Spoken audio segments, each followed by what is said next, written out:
The Story of an Hour by Kate Chopin.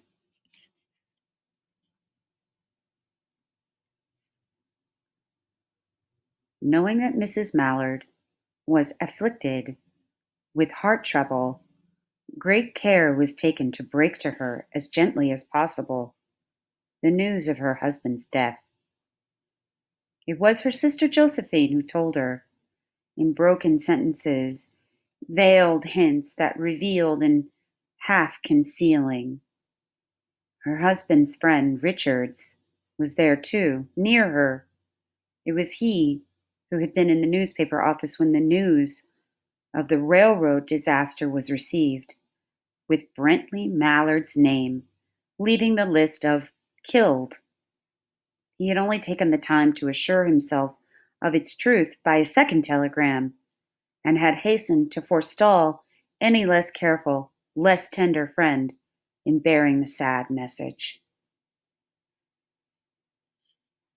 She did not hear the story as many women have heard the same, with a paralyzed inability to accept its significance.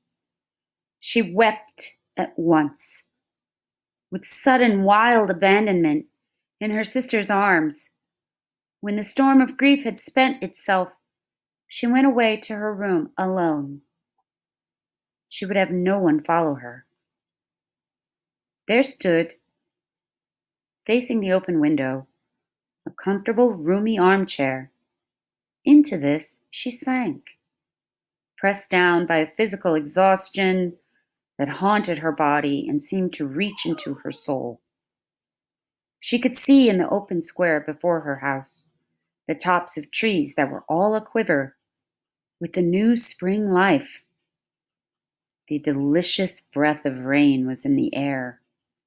In the street below, a peddler was crying his wares, the notes of a distant song which someone singing reached her faintly, and countless sparrows were twittering in the eaves.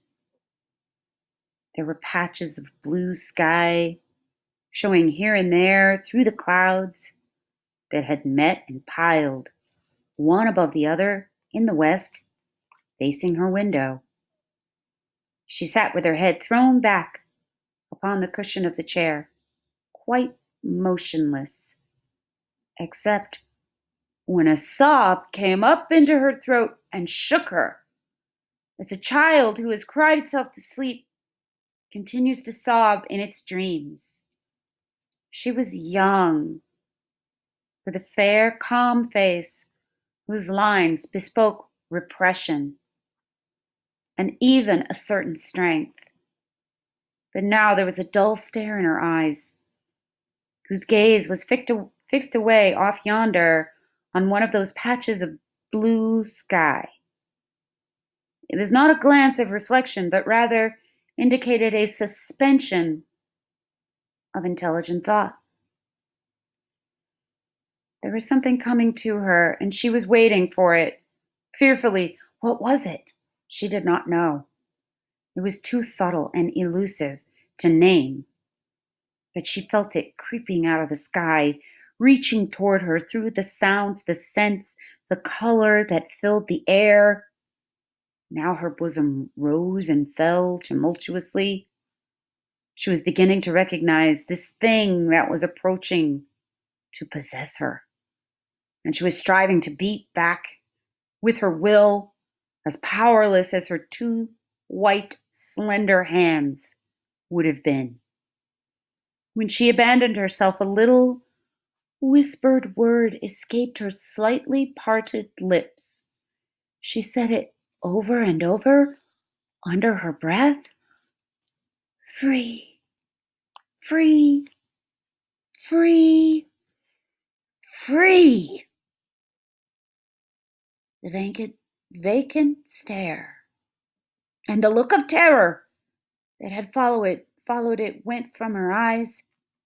They stayed keen and bright. Her pulses beat fast, and the coursing blood warmed and relaxed every inch of her body.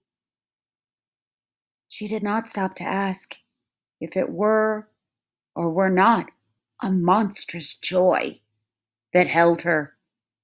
A clear and exalted perception enabled her to dismiss the suggestion as trivial.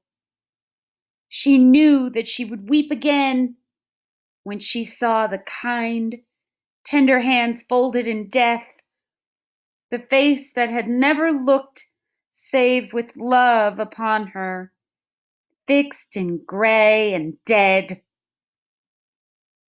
But she saw beyond that bitter moment a long procession of years to come that would belong to her absolutely.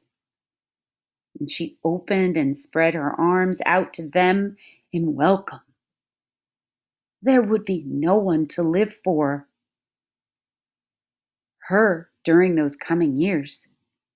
She would live for herself. There would be no powerful will bending hers in that blind persistence with which men and women believe they have a right to impose a private will upon a fellow creature.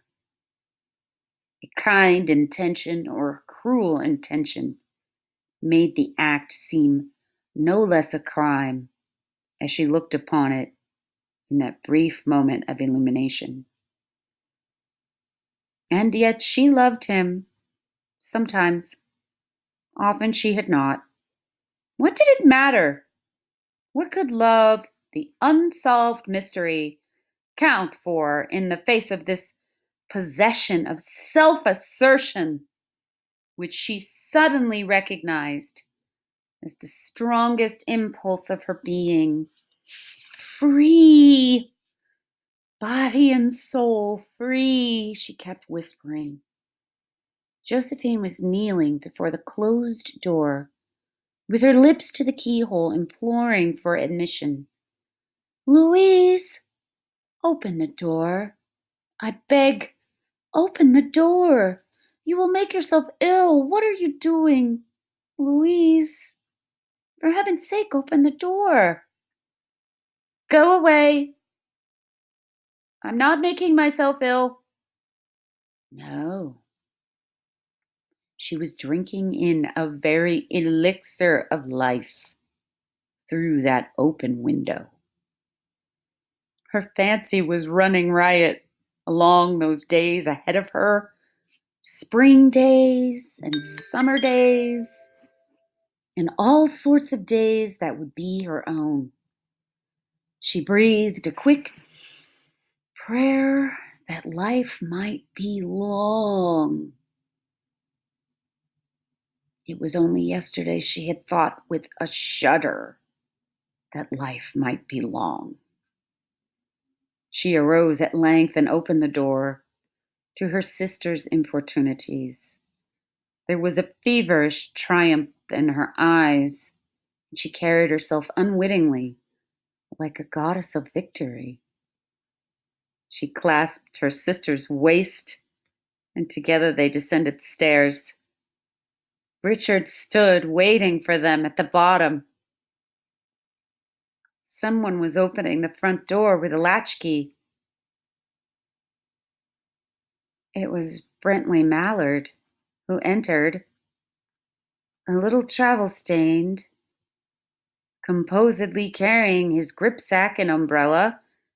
He had been far from the scene of the accident and did not even know there had been one. He stood amazed at Josephine's piercing cry, at Richard's quick motion to shield him from the view of his wife.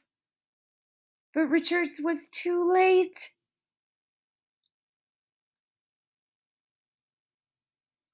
When the doctors came, they said she had died of heart disease, of the joy that kills.